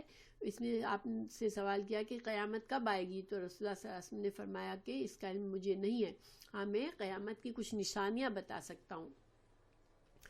تو بہرحال یہ ہم اپنے لیے فائدہ کے کیا سوچیں گے کہ ہم دیکھیں بہت سے لوگ جو ہیں وہ ابھی بھی آج مسلمان ہونے کے باوجود ہوراسکوپ میں بھی بلیو کرتے ہیں، وہ اپنا دیکھتے ہیں ہوراسکوپ، ایون مسلمان اخباروں میں چھپتا ہے آپ کا ہفتہ کیسا رہے گا، اور یہ بہت سے لوگ جو ہیں وہ نجومیوں میں بلیو کرتے ہیں، کچھ پیروں فقیروں سے جا کر پوچھتے ہیں مستقبل کی باتیں۔ یہاں تک کہ بچپن میں نے دیکھا ہے کہ کچھ لوگوں کو کہتے تھے کہ اس کو جن آتا ہے، اور وہ جب جن آتا ہے تو وہ بالکل ڈفرینٹ طریقے کا ہو جاتا ہے، تو اس سے جا کے سوالات کرتے تھے اپنے مستقبل کے لیے، مگر اسلام نے ہمیں اجازت نہیں دی اس کی، اور کہ ہم کسی اور ذریعے پر یقین رکھیں کہ وہ ہمیں کل کی بات بتا سکتا ہے۔ کل کیا ہونا ہے یہ اللہ کا علم ہے، اور یہ شرک ہے کہ ہم کسی اور سے پوچھیں اپنی فیوچر کے بارے میں، کل کے بارے میں کہ کل کیا ہونا ہے۔ تو یہ بہت ہی بڑی بات ہے، اس سے ایمان خراب ہوتا ہے۔ جادوگروں میں، کاہنوں میں یقین رکھنا، اور جو فورچون ٹیلر ہیں ان کی بات میں یقین رکھنا، یہ ایمان ہمارے ایمان کو ناقص کر دیتا ہے۔ تو یہ بہت ہی بڑی بات ہے، چھوٹی نہیں بات ہے، یہ عقیدے کی بات ہے کہ انسان کو عقیدہ ہونا چاہیے کہ صرف اللہ جانتا ہے کہ کیا ہونا ہے کل۔ پھر هو الذی، وہ اللہ وہ ذات ہے، خلقکم، جس نے تم کو پیدا کیا۔ اب اللہ تعالیٰ جو ہے انسان کو اپنی توحید کے دلائل دے رہا ہے قریش کو سب سے پہلے کہ تم توحید میں نہیں بلیو، کیونکہ وہ بہت سے خدا بنا کے رکھے تھے انہوں نے۔ تو اللہ تعالیٰ فرما رہا ہے کہ اللہ تعالیٰ وہ دلیل دے رہا ہے جو کہ ہر انسان دیکھتا ہے کہ هو الذی، اس ذات نے، خلقکم، تم کو پیدا کیا، من نفس واحد، ایک نفس سے، یعنی حضرت آدم علیہ السلام سے، وجعل منها، اور پھر حضرت آدم علیہ السلام سے ہی زوجہا، ان کی بیوی کو بنایا۔ تو اللہ تعالیٰ ہی ہے جس نے شوہر اور بیوی کو بنایا۔ حضرت آدم علیہ السلام کو بھی جوڑا بنایا، اور پھر اس جوڑے سے آگے جو ہے وہ نسلیں بنائی، انسانوں کی نسلیں چلائیں۔ تو اگر ایک اللہ کے سوا کوئی اور ہوتا، جیسے کہ فلاں قبیلے کے لوگوں کو اس اللہ نے پیدا کیا ہے، اس معبود نے پیدا کیا ہے، فلاں کے اس معبود نے پیدا کیا ہے، فلاں کو، تو وہ تو سارے انسانوں میں جو ایک جنسی کوالٹیز ہیں جو سب انسانوں میں یکساں ہیں وہ ہوتی ہی نہیں، کیونکہ پھر تو وہ تو سارے جو معبود ہوتے وہ اپنی اپنی تخلیق اپنی مرضی سے کرتے. تو شوہر کو بھی اللہ ہی نے پیدا کیا، بیوی کو بھی اللہ ہی نے پیدا کیا، اور ان کو ہم جنس بنایا لیسکنوا، تاکہ وہ ایک دوسرے میں سکون حاصل کریں اور اپنی دیکھیں الیہا، اس کی طرف. اب دیکھیں شوہر اور بیوی کو اللہ نے ایک تو نمبر 1 ہم جنس بنایا ہے. اگر دونوں انسان کی جنس سے نہ ہوتے تو وہ انسیت نہ ہو سکتی. انسان کو سمجھتا ہے، انسان کی جنس سے ریلیٹ کر سکتا ہے. پھر اللہ تعالیٰ نے شوہر اور بیوی کو اس طرح بنایا کہ جو ایک دوسرے کی کمزوری کو پورا کرتے ہیں، ایک دوسرے کی ضرورت کو مکمل کرتے ہیں، جس سے انسان سکون حاصل کرتا ہے. اب یہ دوسری بات ہے کہ ہم خود غرضی سے اس خوبصورت سے رشتے کو خراب کر دیتے ہیں، اور زیادہ تر شوہر اور بیوی ایک دوسرے کو عذاب سمجھ کے بیٹھے ہوتے ہیں. لیکن اللہ تعالیٰ فرما رہا ہے کہ اللہ نے سکون کے لیے جوڑا بنایا ہے کہ انسان سکون حاصل کرے ایک دوسرے میں. اللہ تعالیٰ نے یہ بات اور جگہوں پر بھی قرآن میں فرمائی کہ شوہر اور بیوی جو ہوتے ہیں وہ ایک دوسرے کے لیے تسکین کا باعث ہوتے ہیں. سورہ روم آیت 21 میں بھی فرمایا کہ تمہاری جنس سے عورتیں پیدا کی تاکہ ان کی طرف تم آرام اور سکون حاصل کرو، اور تمہارے درمیان محبت اور مہربانی پیدا کی. تو اگر بہت سارے معبود ہوتے تو ایک معبود نے بیوی کو بنایا، ایک معبود نے شوہر کو بنایا، تو یہ تو کبھی اس طرح کی ہم آہنگی ہو ہی نہیں سکتی تھی. یہ ایک دلیل پیش کی اللہ نے. پھر اللہ تعالیٰ نے آگے نسل کس طرح چلی اس کے بارے میں بتایا کہ فلما، پھر جب تغشاہا، اس نے ڈھانپ لیا، یعنی شوہر نے بیوی کے اوپر آیا، حملت، تو بیوی کو حمل ہو گیا، حملن بوجھ، خفیفن ہلکا سا، یعنی جنسی تعلق کا بتا رہے ہیں کہ اللہ تعالیٰ نے پھر نسل کس طرح چلائی کہ شوہر اور بیوی جب جنسی تعلق ہوتا ہے تو پھر کیا ہوتا ہے کہ بیوی کو حمل ہوتا ہے. فمرت، پس چلتی رہی، بھی ساتھ اس کے. فلما، پھر جب اسقلت، جب بیوی حمل بڑھ گیا، یعنی ٹوورڈز ڈیلیوری ہونے لگی، تو بیوی جو تھی حمل کی وجہ سے بوجھل ہو گئی. دعوا اللہ، تو دونوں نے، دعوا جو ہے تثنیہ ہے، الف ہے نا یہاں پر، دونوں نے پکارا اللہ کو، ربہما، اپنے رب کو. لئن، البتہ اگر، آتیتنا، دیا تو نے ہم کو، صالحن، صالح ہم نیک کو بھی کہتے ہیں، لیکن صالح کا عربی میں مطلب کیا ہوتا ہے؟ بالکل صحیح سلامت ہو، انسان ٹھیک ٹھاک ہو، صحت مند ہو، کوئی اس میں نقص نہ ہو. تو جب یہ ایک اللہ تعالیٰ نے ایک انسانی فطرت بتائی کہ جب شوہر اور بیوی جب ایکسپیکٹ کر رہے ہوتے ہیں، بچے کی ڈیلیوری ہونے والی ہوتی ہے، تو دل میں خوف بھی ہوتا ہے کہ یہ بچہ کہیں کہیں طرح سے ناقص نہ ہو، اس میں کوئی بیماری نہ ہو، اس میں کوئی ہیلتھ ایشوز نہ ہو، یہ اچھی صلاحیتوں والا تندرست بچہ ہو. یہ ایک فطری چیز ہے کہ ماں باپ کے دل میں یہ خواہشات ہوتی ہیں، اور ایک خوف بھی ہوتا ہے کہ کہیں اس بچے میں کوئی بیماری نہ ہو. تو پھر اس خوف کی حالت میں وہ کیا کرتے ہیں کہ وہ صرف اللہ کو پکارتے ہیں. یہ ایک انسانی نیچر ہے کہ جب وہ بہت خوف میں ہوتا ہے، جس کو جب اس کو پتہ ہے کہ جسے مثال کے طور قرآن میں بھی پیش کیا گیا کہ جب کشتی بھنور میں پھنس جاتی ہے تو اس وقت جو مشرک ہوتے ہیں وہ بھی صرف اللہ کو پکارتے ہیں. تو گویا انسان کی فطرت میں، جو کہ اللہ تعالیٰ نے جب اللہ تعالیٰ نے روحوں کو پیدا کیا تھا، وعدہ الست لیا تھا، جو کہ ہم سورہ اعراف میں پڑھا ہے ہم نے، انسان کو اللہ تعالیٰ نے بتایا کہ انسان کو فطرت سلیم پر پیدا کیا، یعنی کہ جب انسان کے دل کے اندر ایک اللہ کی پہچان رکھ دی گئی تو وہ جانتا ہے کہ میرا اللہ وہی ہے. تو پھر بچہ جب بڑا ہوتا ہے، اس کے بعد اس کو دنیا سے، اپنے ماحول سے، دوسرے شرکیہ عقائد اس کو مل جاتے ہیں، اور وہ یا یہودی، نصرانی اور ہندو یا کچھ بھی بن جاتا ہے. مگر جب بچہ پیدا ہوتا ہے تو اس کے اندر فطرت ہوتی ہے، اور یہی فطرت اس کے اندر جب بڑا ہونے کے بعد اس کے سب کانشیس میں ہوتی ہے، تو جب وہ بہت زیادہ اس کو پتہ ہوتا ہے کہ میرے اس معاملے میں مجھے صرف اللہ ہی مدد کر سکتا ہے، تو چاہے وہ غلط عقیدہ رکھتا ہو دنیا میں، چاہے ہندو ہو، چاہے مشرک ہو، چاہے یہودی نصارہ ہو، وہ سب کو چھوڑ کر اللہ کی طرف دعا کرتے ہیں کہ اللہ مجھے یہ بچہ اچھا دینا، صحت مند دینا، اس میں کوئی نقص نہ ہو، یہ اچھی صلاحیتوں والا ہو۔ اسی طرح جب انسان کسی بہت زیادہ خطرے میں ہوتا ہے تو اسی طرح صرف اللہ کو یاد کرتا ہے، چاہے وہ مشرک بھی ہو۔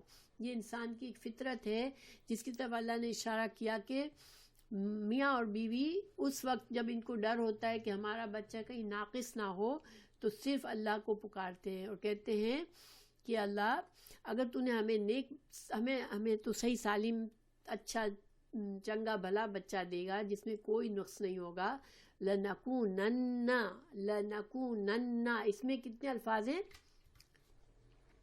اور اس میں کیا ہے؟ لَنَكُونَنَّ، اس میں آپ کو تاکید نظر آ رہی ہے؟ کتنی تاکیدیں نظر آ رہی ہیں اس میں؟ ہاں ماشاءاللہ 4 الفاظ، کتنی تاکیدیں نظر آ رہی؟ 2 تاکیدیں ماشاءاللہ۔ ایک تاکید کہاں ہے؟ اسلام میں، دوسری تاکید کہاں ہے؟ اس نون کے شد میں۔ تو یہ دعا کرتے ہیں کہ اللہ تو نے اگر ہماری دعا قبول کر لی، ہمیں اچھا بھلا بچہ دے دیا بغیر کسی نسخے، بغیر کسی بیماری کے، تو ہم ضرور بضرور من الشاکرین، ہم تیرا شکر کرنے والے بن جائیں گے، ہم تیرا شکر کریں گے۔ ٹھیک ہے، یہ انسانی فطرت بتائی کہ انسان سخت بے بسی کے عالم میں جس کو پتہ ہوتا ہے کہ مجھے اللہ کے سوا کوئی اور میری مدد نہیں کرے گا، اس وقت انسان اس طرح دعا کرتا ہے کہ اللہ میرا یہ کام صحیح کر دے تو پھر میں ضرور تیرا شکر کروں گا۔ اور ہم دیکھیں الحمدللہ ہم مسلمان ہیں، لیکن ہم اپنے آپ کو جھانک سکتے ہیں ہمارے دل میں جب کوئی سخت بیماری آ جاتی ہے، کوئی سخت پریشانی آ جاتی ہے تو ہماری دعا میں کتنی تڑپ ہوتی ہے نا کہ اللہ تو یہ میرا کام تو ہی کر سکتا ہے، تو ہی کر دے۔ ہمارا ایمان تازہ ہو جاتا ہے، ہم بہت گر گراتے ہیں اللہ سے، لیکن جب وہ کام ختم ہو جائے تو ہمارے ایمان کا وہ حال رہتا ہے کیا؟ جو ہم جب سب چیز صحیح ہو رہی ہوتی ہے، خوش ہوتے ہیں، ہمارے کوئی مسئلہ نہیں ہے، ہم سیف فیل کرتے ہیں، سب صحیح جا رہا ہے، تو ہم کیا کرتے ہیں؟ ہمارا رویہ میں اس وقت اور جب ہم پریشانی میں تھے، سخت نا امیدی میں تھے، ہمارے رویے میں فرق ہوتا ہے کہ ہمارا اللہ سے تعلق کیسا ہے؟ ہم جھانک کر سمجھ سکتے ہیں اپنے آپ کو کہ کیا واقعی میں میرا وہ ایمان ہوتا ہے جب میں اللہ سے میرا تعلق اتنا مضبوط نہیں ہوتا؟ کیوں نہیں ہوتا؟ کیونکہ انسان بہت ناشکرا ہے بائی نیچر۔ انسان جو ہے وہ اللہ کو بہت جلدی ناشکرے پن پہ آ جاتا ہے، اور انسان بجائے جب تکلیف دور ہو جاتی ہے تو سب سے پہلے اللہ کے آگے اور جھک جائے، شکر کر لے، اللہ کا اور پکا بندہ بن جائے، اس کے بجائے انسان کیا کرتا ہے؟ اس دنیا میں کھو جاتا ہے۔ تو اللہ تعالیٰ بتا رہے ہیں کہ جب فلما، پھر جب آتاہما، ان کو جب دیتا ہے اللہ صالحاً نیک بچہ، نیک نہیں مگر اس کو اللہ تعالیٰ ان کو صحت مند تندرست جیسا بچہ ان کو خواہش ہوتی ہے ویسا دیتا ہے، تو کیا کرتے ہیں؟ جعلا، یہ دونوں بنا لیتے ہیں، لہو اللہ کے لیے، شرکا شریک بنا لیتے ہیں، فیما اس میں جو آتاہما جو اللہ نے ان کو دیا۔ دیکھیں اب اس کو ہم کیسے سمجھیں؟ ہم مسلمان ہیں، ہم تو شرک نہیں کرتے، تو ہم اس کو کیسے سمجھیں؟ دیکھیں جب بچہ پیدا ہو جاتا ہے، ہم دیکھتے ہیں خوبصورت بچہ ہے، اچھا ہے، صحت مند ہے، تو ماں باپ پھر ان کا دھیان یہ نہیں جاتا اللہ تو نے مجھے کتنا پیارا بچہ دے دیا، اللہ تو نے کتنا صحت مند بچہ دے دیا۔ بچے کو جب پال رہے ہوتے ہیں تو انسان بچہ اچھی اچھی حرکتیں کرتا ہے، اس کی ذہانت نظر آتی ہے، اس کی خوبصورتی نظر آتی ہے، تو پہلی بات انسان یہ سوچتا ہے مجھ سے ملی ہے، اس کو ایک غرور آتا ہے، ایک فخر آتا ہے دل میں، میرا بچہ ہے یہ، مجھ سے اس کو یہ صلاحیتیں ملی ہے، میرا بچہ، ماں کو یہ ہوتی ہے یہ میری طرح کر رہا ہے، یہ اچھا کام کر رہا ہے میری طرح کر رہا ہے چونکہ میرے اندر یہ ہے، باپ کو یہ ہوتا ہے یہ خوبصورت لگتا ہے میری طرح لگتا ہے، یا میری طرح وہ اس کے اندر ذہانت ہے، میری طرح اس کے اندر طاقت ہے۔ اور اگر یہ تو میں مسلمانوں کا حال بتا رہی ہوں، ہم لوگوں کا حال بتا رہی ہوں کہ انسان اور یہ بھی ایک طرح کا شرک ہے، کیونکہ اللہ سبحانہ تعالیٰ کا حق ہے کہ اس کی بنائی ہوئی نعمتیں، اس کی دی ہوئی نعمتوں کا ہم ہر لمحہ شکر کریں کہ اللہ تو نے مجھے کیا نعمت دے دی، اللہ تو نے مجھے اتنی پیاری اولاد دے دی.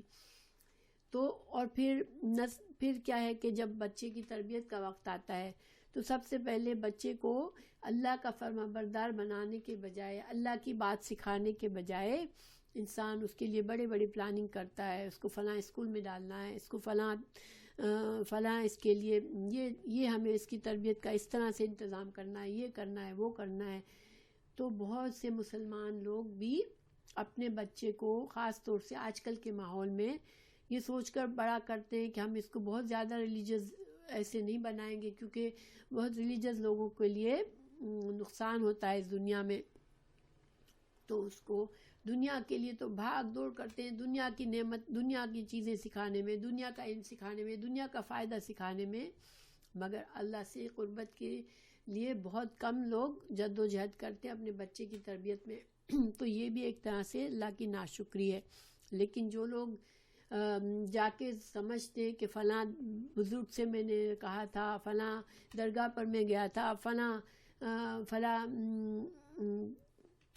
بابا نے مجھے یہ دعا دے دی، یا فلاں نے یہ کر دیا، فلاں، یعنی کہ پھر کیا کرتا ہے، اس بھگوان سے میں نے منت مانی تھی، اس سے میں نے چڑھاوا کیا تھا، اس طرح کی یہ بھی یہ زیادہ شرک ہے، یہ کھلا ہوا شرک ہے.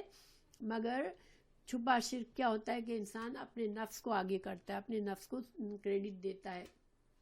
یا بچے کی تربیت میں وہ شکر گزاری جو اس کو ہونی چاہیے کہ جس اللہ نے مجھے یہ بچہ دیا، پیارا سا صحت مند تندرست ذہین بچہ دیا، میں اس بچے کو اللہ کے آگے فرما بردار بننے کی تربیت دے دوں، اللہ کی تعریف کرنے والا، اللہ کا شکر گزار بندہ بن جائے، میں اس طرح اس کو بڑا کروں.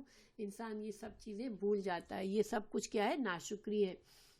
پھر اللہ تعالیٰ فرماتے ہیں فتعالی بلند ہے اللہ عما اس سے جو یشرکون، یہ جو بھی شرک کرتے ہیں لوگ، چاہے اپنے نفس کو آگے معبود بنا لیتے ہیں، چاہے وہ اپنے کسی آئیڈیا کو، کسی پیر بزرگ کو، کسی درگاہ والے کو، کسی فقیر کو، کسی بھی چیز کو وہ اللہ کے سوا اس کے دل میں اس کا شکر کر دیتے ہیں تو شرک کر لیتے ہیں. تو اللہ تعالیٰ اس سے بے نیاز ہے، اللہ کو کوئی نقصان نہیں ہوتا، اللہ کی ذات بلند ہے. انسان یہ سب رویہ کر کے، ناشکری کر کے کس کا نقصان کرتا ہے؟ خود اپنا نقصان کرتا ہے.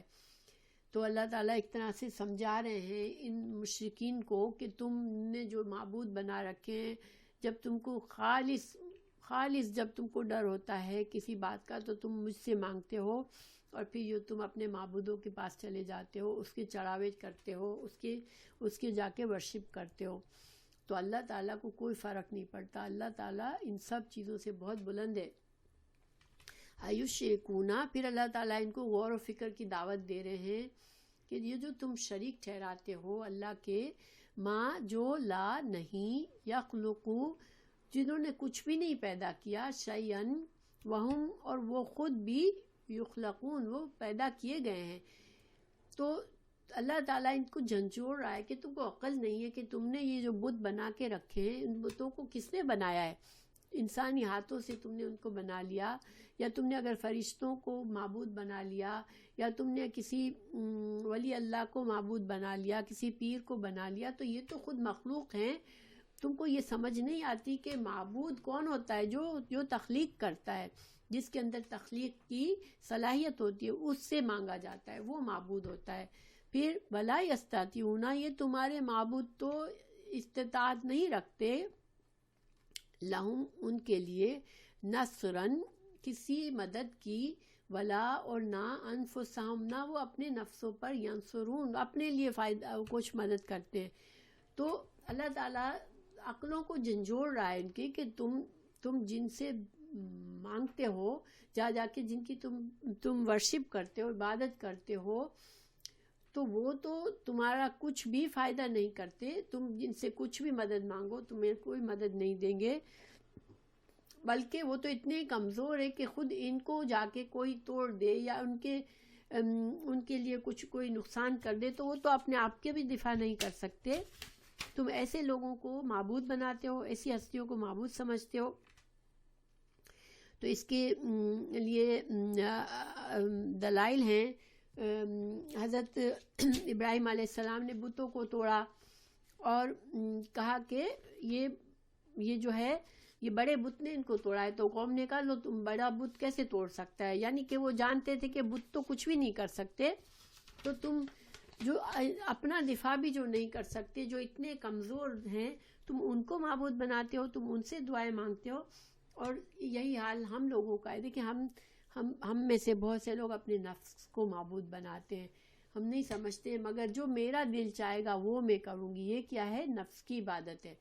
ہم اپنے نفس کو ہر چیز پر, اپنی خواہش کو ہر چیز پر اگر آگے کرتے ہیں, اللہ کی مرضی کو آگے کرنا چاہیے. اگر ہم اپنے نفس کی بات مانتے ہیں, میرے دل میں یہ خواہش ہوئی تو میں نے یہ کر لیا, میرے دل میں وہ چاہا تو میں نے وہ کیا, تو ہم اپنے نفس کی خواہش, ہم اپنے نفس کی پیروی کر رہے ہیں, ہم اپنے نفس کو معبود بنا رہے ہیں. یہ بھی ایک طرح کا شرک ہے. اللہ تعالیٰ نے قرآن میں فرمایا, کیا تم نے اسے دیکھا جس نے اپنے نفس کو الہ بنا لیا اپنا؟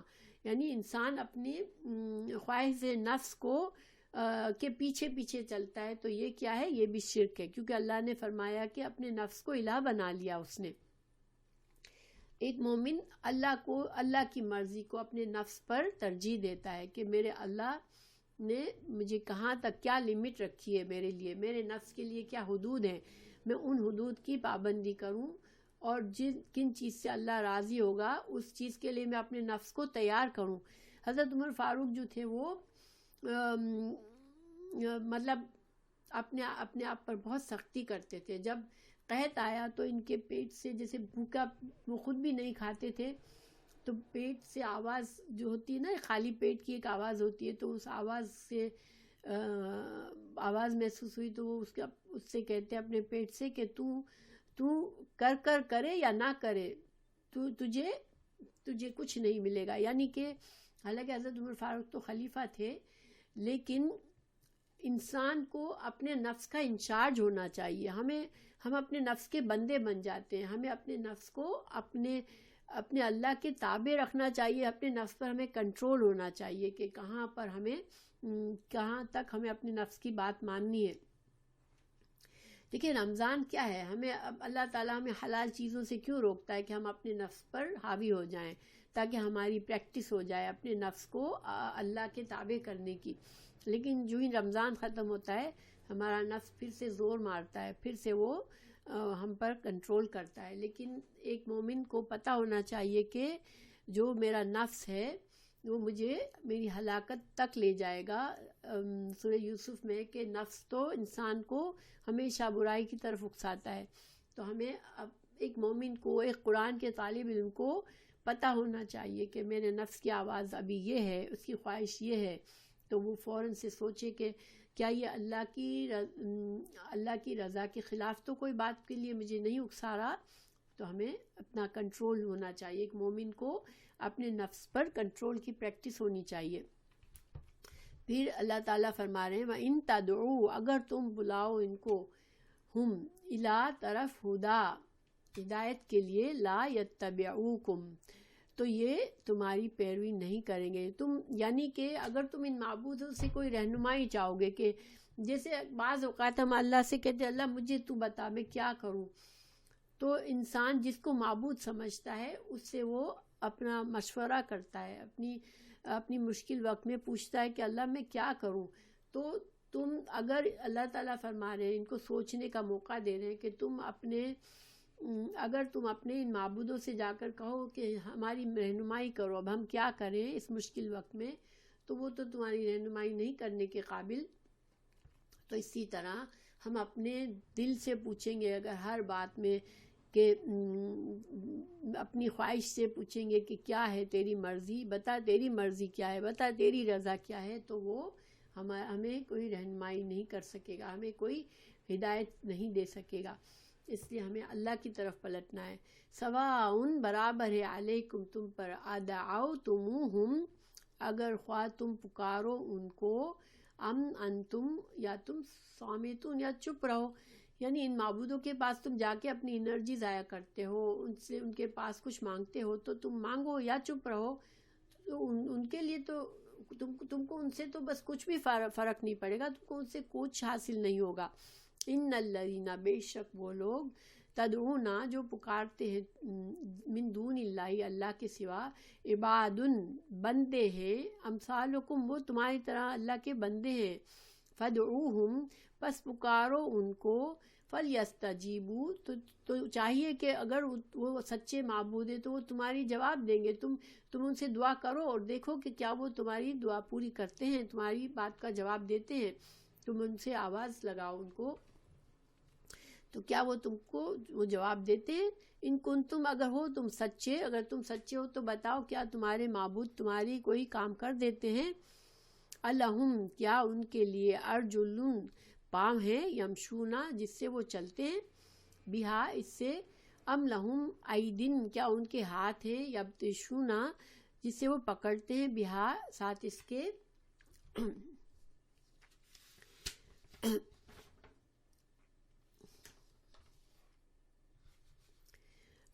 ام لہم اعین، کیا ان کے لیے، اعین، کیا ان کے لیے آنکھیں ہیں، یبصرون بہا، کہ وہ اس سے دیکھتے ہیں.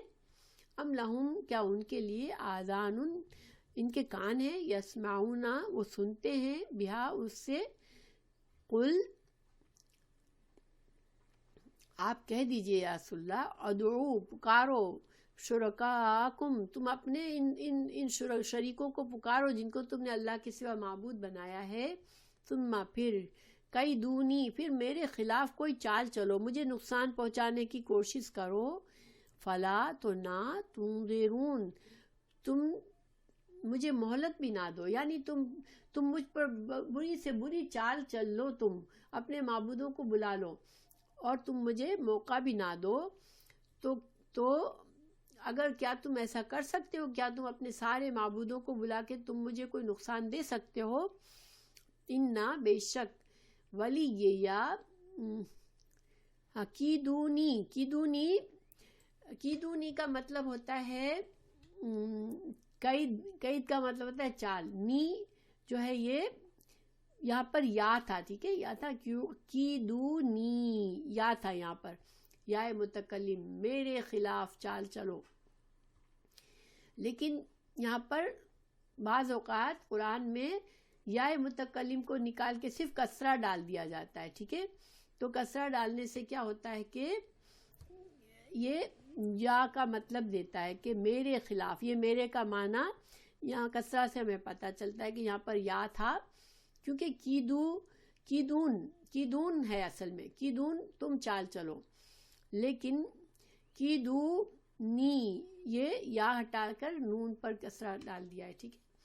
تو یہ دو الفاظ ہیں، کیدونی، میرے خلاف چال چلو. فلا تنظرون، پھر تم مجھے مہلت بھی نہ دو. ان، بے شک. تو دیکھیں اس کے بارے میں سورہ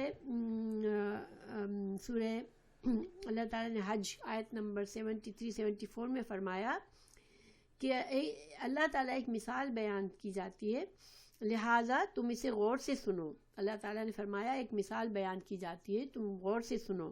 بے شک جن لوگوں کو تم اللہ کے سوا پکارتے ہو وہ ایک مکھی بھی نہیں بنا سکتے، اور اگر ان سے مکھی کوئی چیز چھین لے جائے تو اسے چھڑا نہیں سکتے.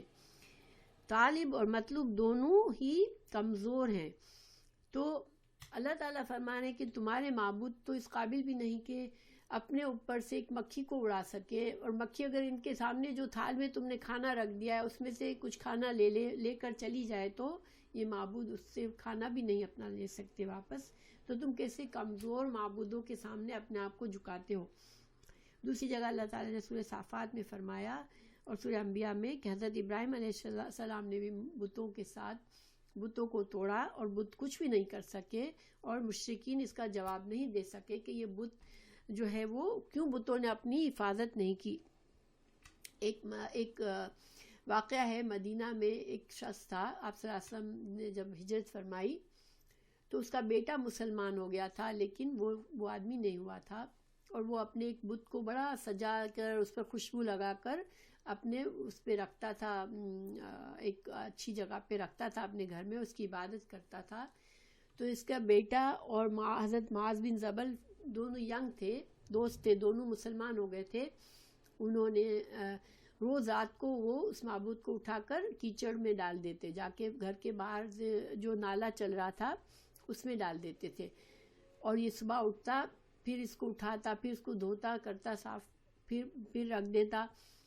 پھر اس نے ایک دن اس کے پاس تلوار رکھ دی اپنے معبود کے پاس، جو کافر تھا وہ، اور کہتا ہے کہ دیکھو اب میں تمہارے پاس تلوار رکھی ہے، تم اپنا دفاع کر لینا، جو بھی تمہارے ساتھ یہ کر رہا ہے تم اپنے آپ کو بچا لینا. اگلے دن اس معبود کو اٹھا کر مرے ہوئے کتے کے ساتھ باندھ کر نالے میں ڈال دیا ان دونوں بچوں نے. اب اس آدمی نے دیکھا کہ یہ میرا کیسا معبود ہے کہ یہ روز اس کو گندگی میں ڈالا جاتا ہے اور یہ اپنے آپ کو بچا نہیں سکتا. تو پھر وہ مسلمان ہو گئے اور بہت اچھے مسلمان ہوئے اور شہادت کی موت پائی. تو یہ عقلی دلائل یہاں بھی اللہ تعالیٰ دے رہا ہے کہ تم غور کرو.